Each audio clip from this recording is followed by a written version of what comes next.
मोक्षमार्गस्य नेतारं वेतारं कर्म भूप्रतां ज्ञातारं विश्वतत्त्वानां वन्दे तद्गुणालब्धे।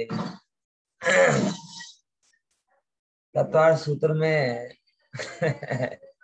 चलो बस हो गया अभी।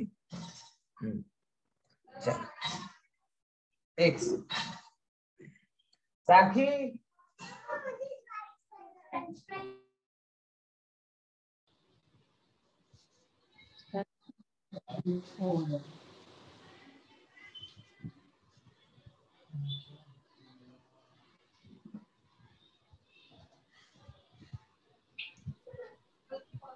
બિચારાને લાગે આવું શું થઈ જાય છે પાપાને કે જે મારે દૂર દૂર ભાગે છે મહારાજ કેમ આવું બધું બંધ કરીને આમ સંતાઈ જાય છે શું કરે છે એને ખબર જ નથી પડતી હોય ચાલો હજી દરવાજો ઠોકે છે ઠાક ઠાક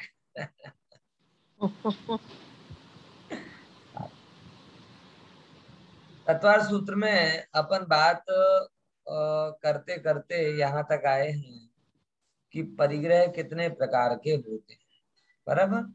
और उसमें हमने परिग्रह के मुख्य रूप से दो भेद किए, एक अंतरंग परिग्रह और एक बहिरंग परिग्रह। ठीक है। अंतरंग परिग्रह 10 प्रकार, सॉरी बहिरंग परिग्रह 10 प्रकार का और अंतरंग परिग्रह 14 प्रकार। बराबर। और इनका थोड़ा स्वरूप भी देखा कि जो चीज है बहिरंग परिग्रह की, क्षेत्र वस्तु हिरण्य स्वर्ण धन धान्य आदि, वो सब बहिरंग परिग्रह में आती है। और इसके अलावा कुछ चीजें हैं जो अंतरंग परिग्रह में आती हैं, वो इस प्रकार है, आपको दिख रही होंगी। मिथ्यात्व और 4 कषाय यानी क्रोध मान माया लोभ। जैन आचार्यों की विशेषता है कि जो सारे जगत को नहीं दिखता वो जैनाचार्यों को दिखता है। बराबर। सारे जगत को बाहर की चीजें ही परिग्रह दिखती हैं, लेकिन जैनाचार्य कहते हैं भाई ग्रहण तो तू तेरे अंदर में ही करता है, बाहर में तो दिखता है। इसीलिए अगर बाहर के परिग्रह को परिग्रह कहा जाए तो हम कहते हैं वो परिग्रह तो व्यवहार से, निश्चय से अगर देखा जाए तो इस जीव का अंतरंग परिग्रह ही एकमात्र परिग्रह है। बराबर। और अंतरंग परिग्रह में क्या है, ये मिथ्या तो 4 कषाय, नव 9 कषाय, वेद रूप परिणाम। बराबर। ये अंतरंग परिग्रह ही मुख्य परिग्रह के भेद है। बराबर समझ में आया। बाकी सब तो व्यवहार से परिग्रह कहे जाते हैं, इनमें कोई परिग्रह पना है, क्योंकि वास्तविक बात यही है कि मेरे पास में ये चीजें हैं, इसके आधार से परिग्रह कही जा रही। ठीक है। लेकिन जिस क्षण ये जगत कह रहा है कि ये मेरे पास है, उसी क्षण धर्म तो ये कह रहा है कि तेरे पास तो कुछ है ही नहीं, आते ही नहीं। बराबर।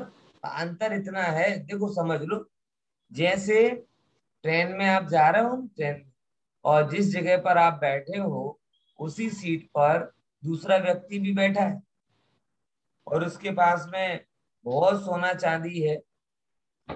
बराबर। और वो कहता है कि मैं आ रहा हूँ, जरा ये बैग संभाल के रखना, 1-2 मिनट में आ रहा हूँ, 1 नंबर 2 नंबर करके। अब उस समय आप उस धन वैभव को संभाल भी रहे और आपको ये भी पता है कि सोना चांदी भी, लेकिन तो भी आप तो प्रामाणिक वाले हैं ना, तो प्रामाणिक व्यक्ति हो, इसीलिए संभालते हुए भी आपका परिग्रह कितना हुआ, बिल्कुल भी परिग्रह का पाप नहीं लगा। क्यों? क्योंकि संभालने का भाव है, स्वामित्व का भाव नहीं। क्या बोला? संभालने का भाव है, स्वामित्व का भाव नहीं। और स्वामित्व के भाव के बिना वस्तु का संयोग हो अथवा ना हो, परिग्रह नहीं। पॉइंट समझ में आया कि नहीं आया? कल में है कि नहीं है? ऐसे यहाँ पर कहना चाह रहे हैं, यानी सारा जगत बाहर के परिग्रह के होने या नहीं होने से परिग्रहवान निर्णय करता है। मगर जैनाचार्य तो गहरी बात करते हैं।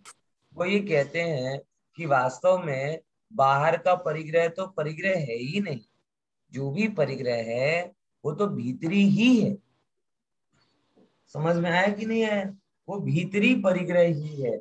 इसीलिए यहाँ पर भीतरी परिग्रह को भी बोला गया है। पूरे जगत के जितने भी धर्म और दर्शन हैं, ऐसा कोई भी धर्म मुझे नहीं मिला।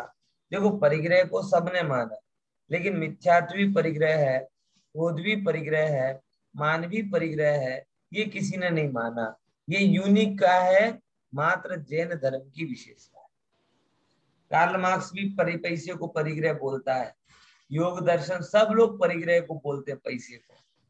लेकिन पैसे को परिग्रह कोई भी बोल दे, लेकिन मिथ्यात्वादी परिणाम भी परिग्रह है, ये कहने की ताकत जैन है। गर्व होना चाहिए इस बात। और तो और गजब ये कह रहे हैं, आचार्य अगर गहराई से बात करते हैं तो ये कहते हैं कि मिथ्यात्वादी ही परिग्रह है, बाहर का तो परिग्रह दिखाई देता। बात समझ में आई कि नहीं आई? क्या बोला?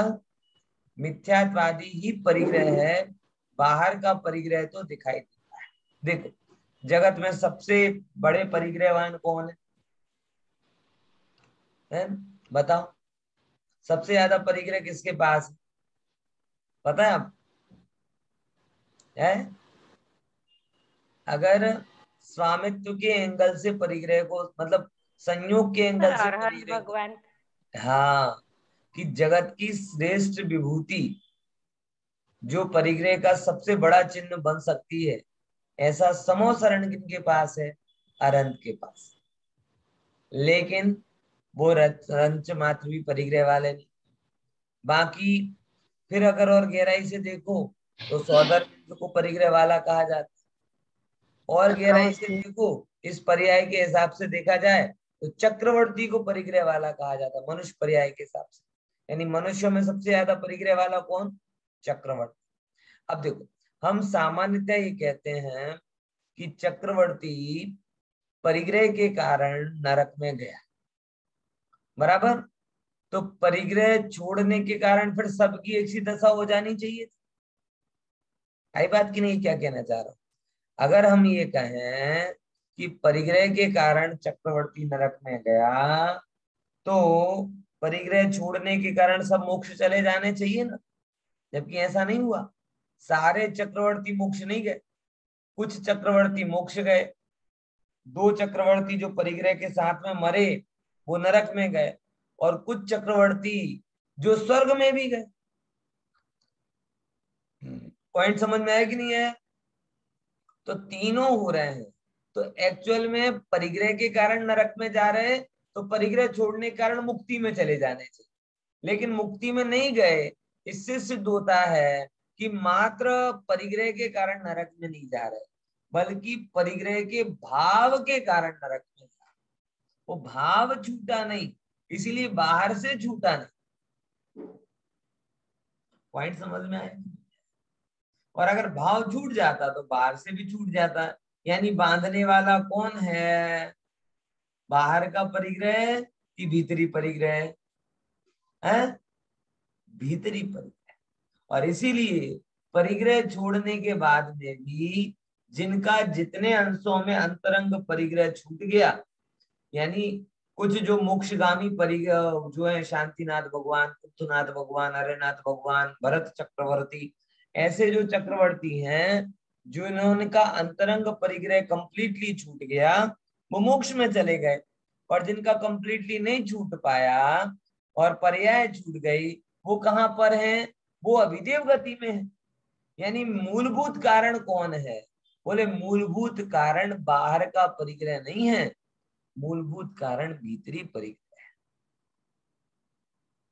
और इसीलिए आपको मुख्य रूप से कौन से परिग्रह को हटाने का उपाय करना चाहिए? भीतरी। भीतरी परिग्रह हट जाएगा तभी वो बाहर की चीज मूर्छा कहलाए। ऐसे अपरिग्रह अपरिग्रह की बातें करो, लेकिन अंतर में उसके प्रति औदासीन्य भाव ना आए, तो कहां से कह दें कि कोई परिग्रह छूट गया, मुझे इतना पता। औदासीन्य भाव के लिए ये जानना जरूरी है कि मैं अपने आप से पूर्ण हूं, पर कि मुझे कोई जरूरत नहीं है। समझ में आया? ये बात यहाँ पे थोड़ा समझने जैसी है और जानने जैसी है। तो मूलभूत परिग्रह का कारण आपके अंतरंग का भाव है। बाहर का तो क्या कहते हैं, जिसे कहे ना कि बाहर का परिग्रह क्या है, बोले बाहर का तो उसका इफेक्ट एक्चुअल में अंतर। हाँ, लेकिन नियम क्या है, जो मैंने आपको पहले दिन बताया था कि बाहर का अंतरंग का देखो ऐसे समझो, बाहर का परिग्रह है तो अंदर का परिग्रह है ही या है भी और नहीं भी? बोलो, क्या नियम बताया था फिर से? बाहर का परिग्रह है तो भीतर का परिग्रह है ही, ऑप्शन एक। ऑप्शन बी, है भी और नहीं भी। दोनों में से कौन सा सही ऑप्शन? है ज, जकार अर्थ में। लेकिन बराबर, ये बात क्लियर हुई। लेकिन बाहर का परिग्रह नहीं है तो अंतरंग का परिग्रह है कि नहीं, कि है भी और नहीं भी? ऑप्शन कौन सा है? बाहर का परिग्रह नहीं है तो अंतरंग का परिग्रह है ही, नहीं ही, अथवा है भी और नहीं भी? बोलो। है भी और नहीं। हाँ, वेरी गुड। दोनों है। दोनों दोनों ऑप्शन आएंगे कि हो भी सकता है और नहीं भी हो सकता। ऐसा कोई नियम नहीं है कि बाहर, जैसे जैसे मुनिराज बराबर, मेरे पीछे मुनिराज का चित्र बना हुआ है, अब उनका बाहर में परिग्रह नहीं है तो हम ये मान सकते हैं कि उनके भावलिंगी हैं, क्योंकि इतने संभावी भावलिंग, तो उनके अंतरंग में परिग्रह नहीं ही। लेकिन द्रव्यलिंग तो कोई दूसरा भी धारण कर सकता है, जिसके अंदर में मिथ्या तो परिणाम पड़ा हुआ हो, वो भी वो भी द्रव्यलिंग के रूप में अपरिग्रही घूम सकता है। समझ में है कि नहीं यार? जिसे पूरी दुनिया का जैसे कहे ना कि राग भाव पड़ा हो, वो भी बाहर में दिगंबर हो सकता है। आदिनाथ स्वामी के साथ कितने सारे हो गए थे कि नहीं हो गए? बाहर में कपड़ा नहीं था और दुनिया भर की सब राग पड़ा हुआ था, यानी नियम नहीं। और दूसरे नंबर की बात, आपने कोई शास्त्रों में एक तंदुल मत्स्य की कहानी पढ़ी होगी। तंदुल मत्स्य की कहानी पढ़ी है? क्या है उस कहानी में? बोलो। कि वो एक महामत्स्य के कान में तंदुल मत्स्य रहता है, और वो तंदुल मत्स्य का, तो तंदुल क्यों बोला, चावल के जितना उसका साइज होता है, और महामत्स्य कितना होता है, 1000 योजन लंबा,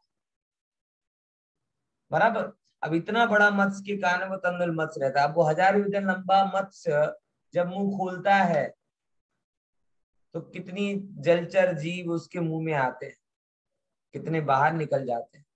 अब वो बैठे बैठे सोचता है कि अरे यार, ये महामत्स्य कितना पागल है? ये महामत्स्य कितना पागल है कि इसके मुंह में इतनी सारी मछलियां आ रही हैं, इतने सारे जल के जीव जंतु आ रहे हैं, और ये सबको ऐसे ही छोड़ दे रहा है। मैं होता तो सबको खा जाता। अब उसकी औकात कितनी, चावल के दाने की जितनी। लेकिन भाव कैसा, महामत्स्य से भी भयंकर। शास्त्र कहते हैं कि इन भावों के कारण वो तंदुल मत्स्य 7वें नरक जाता है। अब ये जो कहानी है, इसमें अहिंसा की मुख्यता की गई, बराबर। लेकिन केवल अहिंसा और हिंसा वाले तंदुल मत्स्य नहीं होता, झूठ वाला तंदुल मत्स्य भी होता है, चोरी वाला तंदुल मत्स्य भी होता है।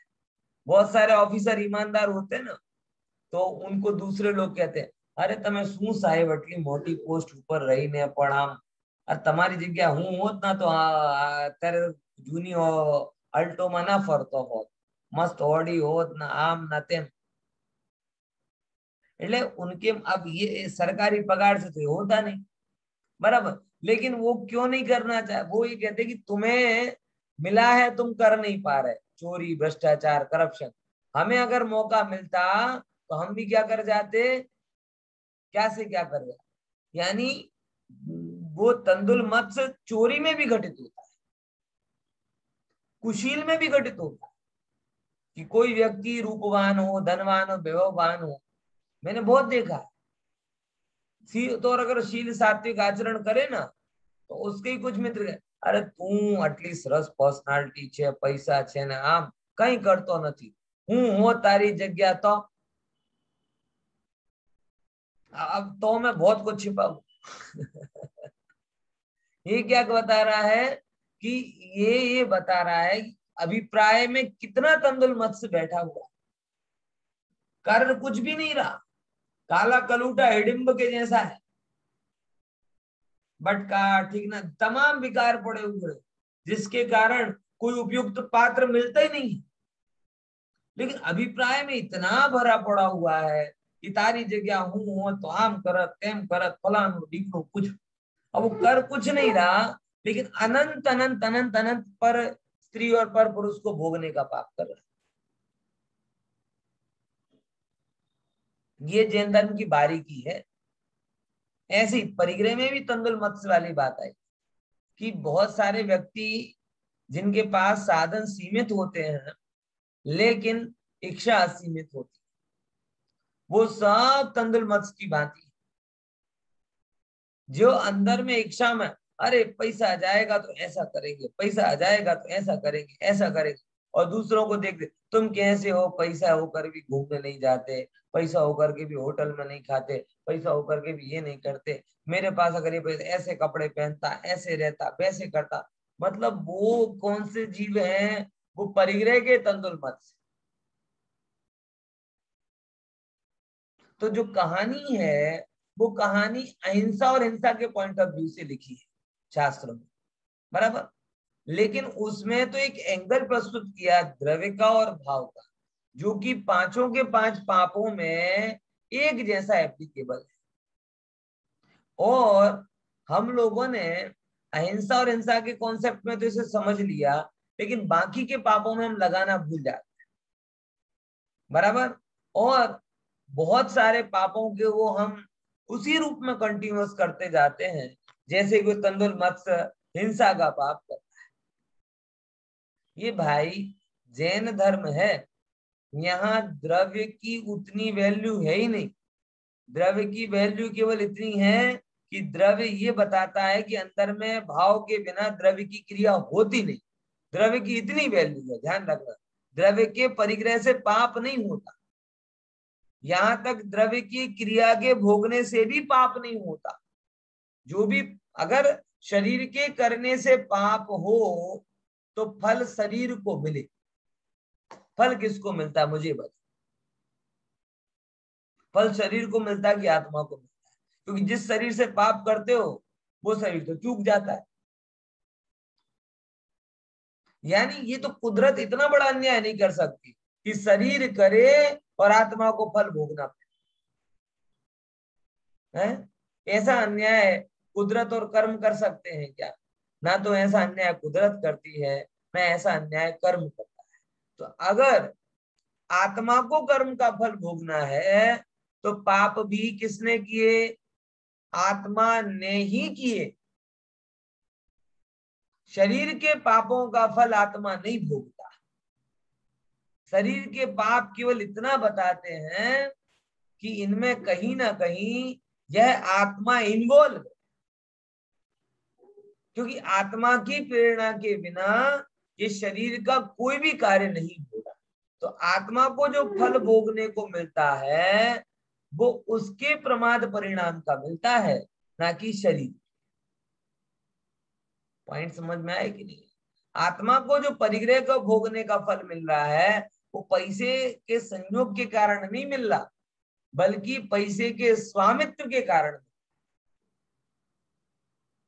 बाकी तो जब बैंक का जो होता है ना, कैशियर वेशियर होते हैं, बहुत सारे लोग होते हैं, करोड़ों रुपए संभाल रहे हैं ना, रत्ती भर उनको परिग्रह का पाप नहीं करता। कोई मुनीम होता है, ईमानदार मुनीम होता है। मैनेजर मुनीम तो पुराने जमाने में होते थे, अब तो मैनेजर होते पहले गुमास्ता होते थे, मुनीम होते थे, काम वही करते थे। लेकिन आज अगर किसी को मुनीम जी बोल दो तो घबरा जाए, मतलब घबरा क्या है, नाक कट गई। और मैनेजर बोल दो तो मैनेजर। अब मुनीम और मैनेजर में अंतर क्या है, मुझे इतना सा बता। वही काम पहले वो करता था, यही काम ये कर रहा है? और नाम भी माँ से शुरू होता है। समझे कि नहीं समझे? लेकिन वो वट कोई अपने नाम के आगे लिखेगा मुनीम है, और मैनेजर गर्व से लिखते हैं, काम तो वही है। तो इतना सब व्यवहार करता है, तो व्यवहार करने पर भी स्वामित्व तो नहीं है। और जो सेठ कहीं दूर बैठा है, जो दुकान पे आया भी नहीं है, उसका स्वामित्व पूरा का। यानी समझो, शरीर की क्रिया या संयोग का पाप आत्मा नहीं भोगता, क्योंकि शरीर से जो होगा उसका फल शरीर भोगेगा, आत्मा नहीं भोग सकता।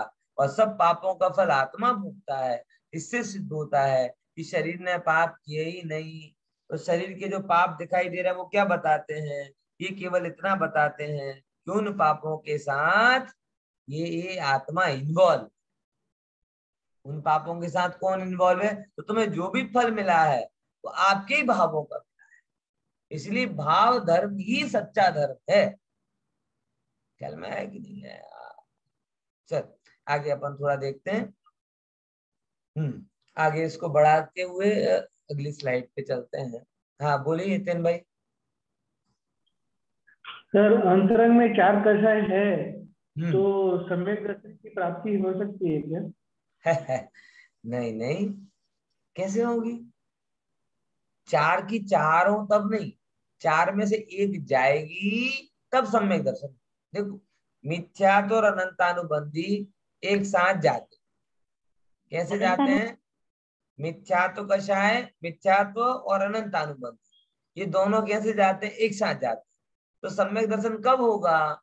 मिथ्यात्व जाएगा, और जैसे ही मिथ्यात्व जाएगा तो मिथ्या यार अकेले अकेले बोर हो जाते हैं, अनंतानुबंधी क्यों बोलता है चल तू भी चल मेरे साथ। तो अनंतानुबंधी बोलता है यार मेरे साथ तो चार चार, बोले कोई चिंता मत कर, अपन पांचों लोग चलते हैं।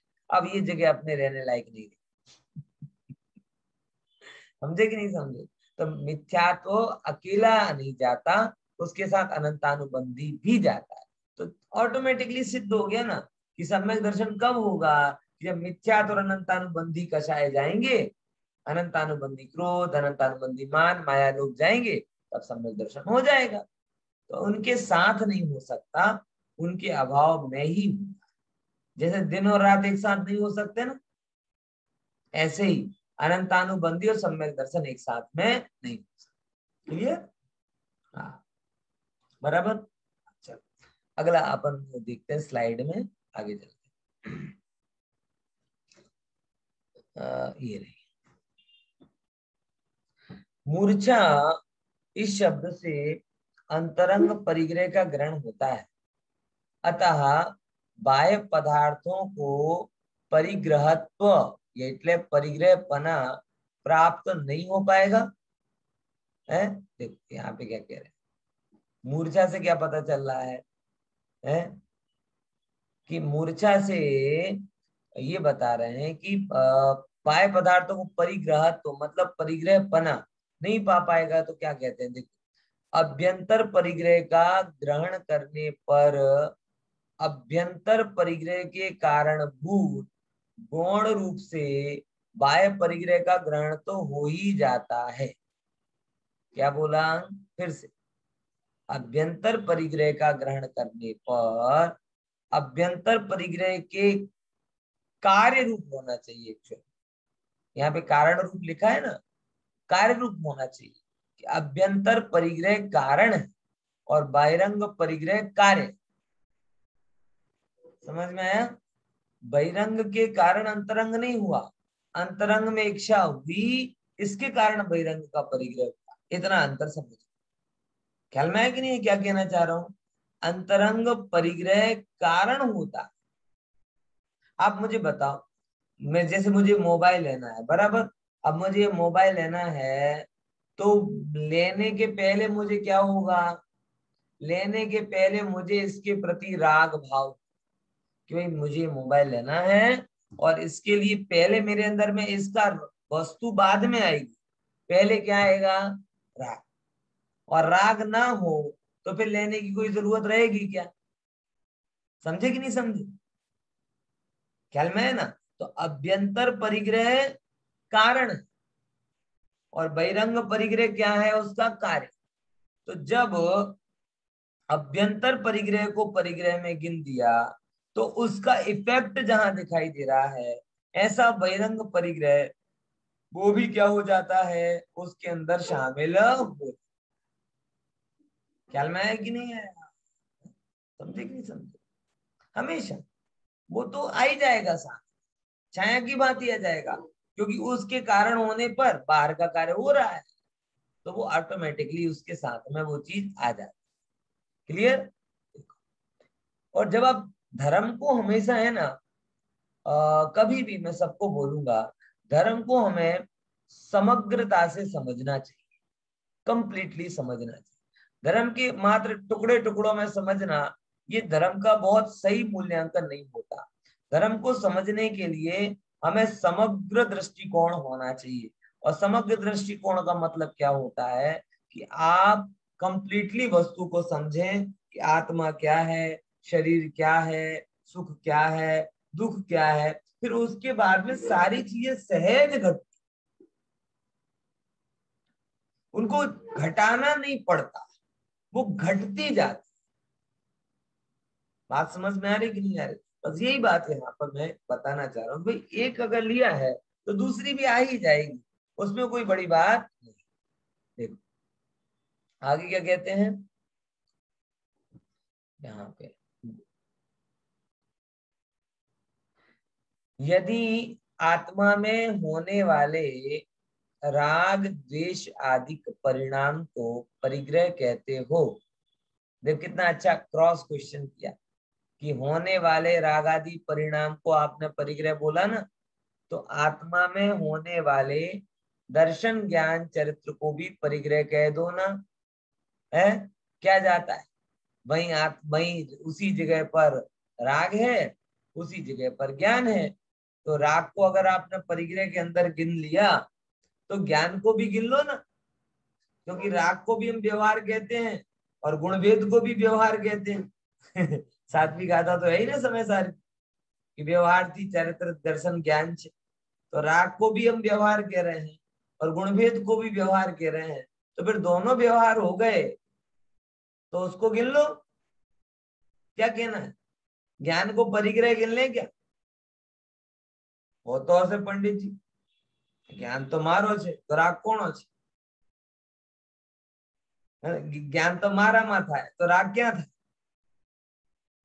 તો જ્ઞાન અને રાગ વચ્ચે ફંડામેન્ટલ ડિફરન્સ શું છે? જે ડિફરન્સ ને લીધે જ્ઞાનને પરિગ્રહમાં ગણાતો નથી અને રાગ પરિગ્રહમાં ગણાય છે. બોલો દિનેશભાઈ શું કેવું છે? વિભાવ ભાવ है, વિભાવ ભાવ है ना, ભાવ છે બરાબર. શું છે? વિભાવ ભાવ છે, પણ છે તો આત્મામાં જ ને, કે બહાર છે? તો વિભાવ હોવાને લીધે પરિગ્રહમાં ગણ્યું છે એમ?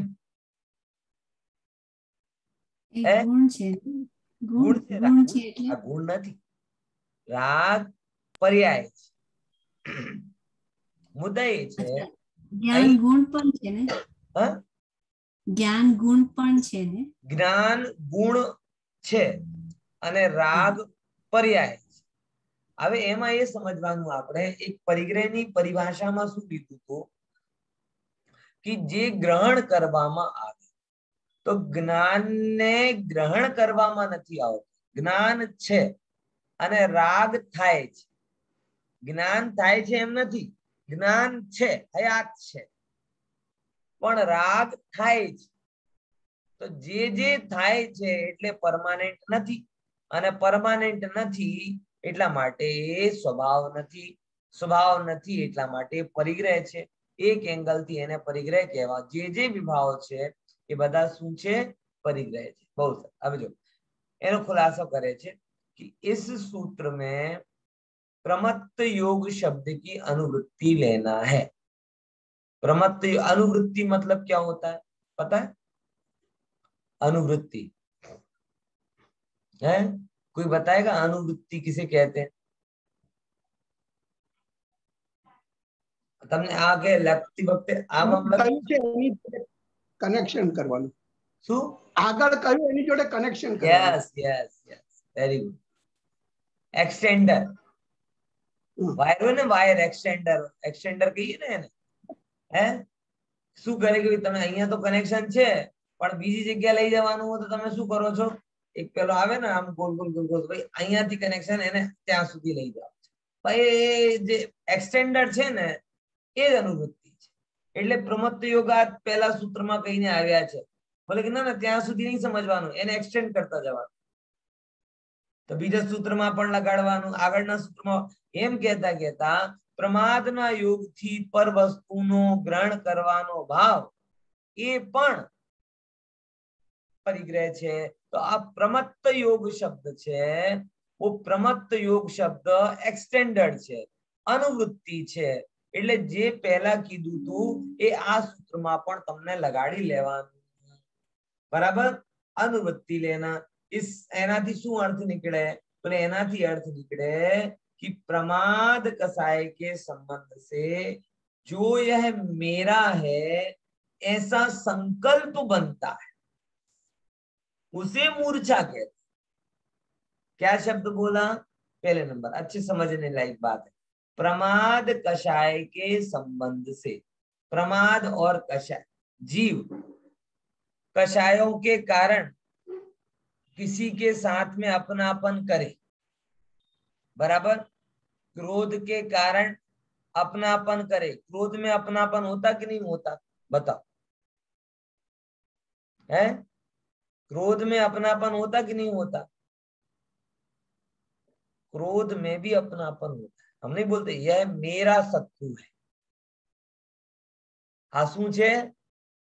આ કેવું પેરાડોક્સ આપણે લાગે? એક બાજુ ક્રોધ અને બીજી બાજુ મારો. એટલે જે તમને ગમતું ના હોય ને એના પ્રત્યે તો ક્રોધ પણ ના કરાય. હે, રાગ તો ના જ કરાય, પણ ક્રોધ કરવું એ પણ એક જાતનો શું છે? સંબંધ છે. આ મારો શત્રુ છે. અને ઘણી વખત હું કહું ને, રાગના સંબંધ કરતા આ ભેરનો સંબંધ ખતરનાક. કેમ કે રાગ નેક્સ્ટ ભાવ સુધી કન્ટિન્યુ ચાલે કે નહીં ચાલે, આ તો આપણે સાંભળીએ છીએ કે ભાઈ કે 7 જન્મો કી પ્રીતિ. આ તો બહુ હાઈપર હંબગ વાતો લાગે છે, પણ 7 જન્મોનો બેર આ બહુ રિયલિસ્ટિક વાત લાગે છે. સમજ્યા કે નહીં સમજ્યા?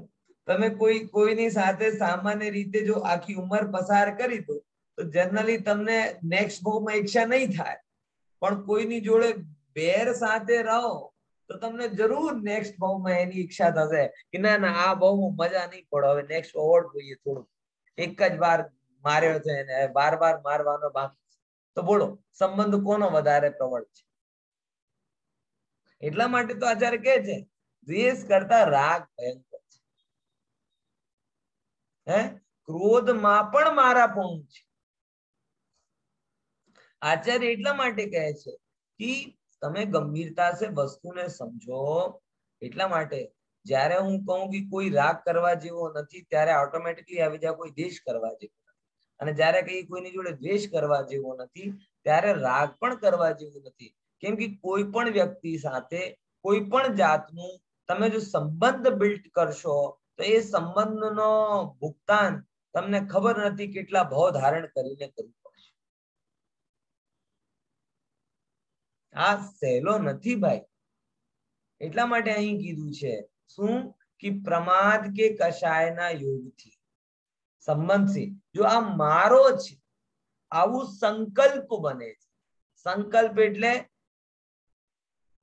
સંકલ્પનો મતલબ શું લેવાની?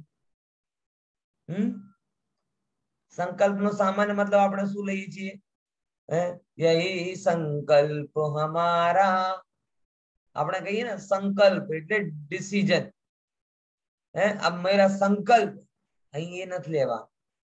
એ જે કલ્પના બને છે સમ એટલે સમીચીન, કલ્પ એટલે કલ્પના, જે સારી રીતે તમારી કલ્પના બની કે આ મારો છે, આ મારો છે, ખરેખર આ રિયલ છે કે કલ્પના છે?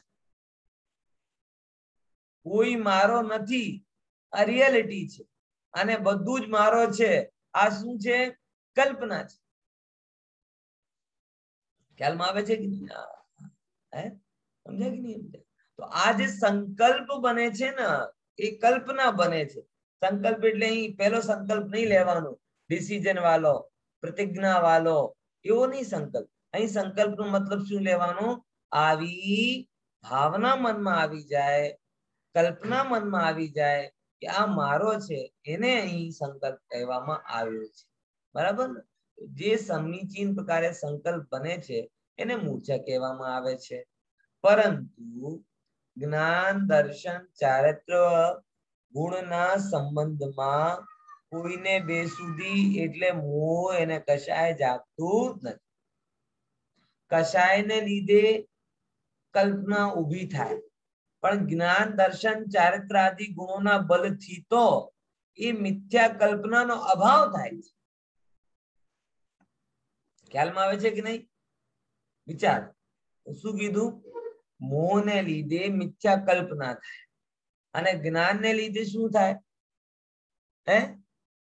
એ વિપરીત અસત કલ્પનાઓનો અભાવ થાય છે. સિમ્પલ વસ્તુ છે ને. ફરીથી, મોહને લીધે શું થાય છે? મોહને લીધે કલ્પનાઓ થાય, કેમ કે મોહનું સ્વરૂપ અંધકાર છે. હવે અંધકારને અભાવ કરવા માટે શું કરાય? જ્ઞાન થી પ્રગટિત કરવામાં આવે. તો આ જે ખોટી કલ્પના છે કે આ મારા પરિવાર, આ મારો પૈસો, આ મારો ધન, આ મારો આમ, આ મારો તેમ, બરાબર? તો આ ખોટી કલ્પનાનો અભાવ શેના બલથી કરવામાં આવે છે? જ્ઞાનના બલ. અને જ્ઞાની, એકવાર બહુ સરસ ગુરુદેવે કોઈ પ્રશ્ન કર્યો હતો, જે હું દર વખતે યાદ કરું છું, કે કોઈ પ્રશ્ન કર્યો કે સાહેબ તમે તો એમ કરો છો કે શ્રીમદ આદિ ગ્રહસ્થ હતા, તો પછી કોઈ પૂછે કે તમારા ઘરથી કોણ છે, તો શું કહેતા હશે? અમારા ઘરથી આ છે, અમારું ઘર આ છે, અમારો કપડા આ છે, અમારા પરિવાર આ છે. તો એ તો પોતાનો કહેતા હતા ને. તો કઈ રીતે કહે કે એ પોતાને આત્મા માનતા? તો ગુરુદેવ બહુ સરસ અર્થ કરે. એ કહે છે કે એનો અર્થ શું? મારું એટલે મારું, આ એટલે નથી. જે મારું નથી એ અમારું છે. સમજ્યા? કોને અમારું કીધું? આ તે ભલે એની ભાષા કહેતી હોય કે આ મારો છે, પણ એના ભાવ શું કહે છે? કહેતા હતા કે આ મારો, અને ભાવને લીધે અસંગ હતા, દ્રવ્યને લીધે તો સંગવાન હતા. એનો ક્યાં અર્થ છે?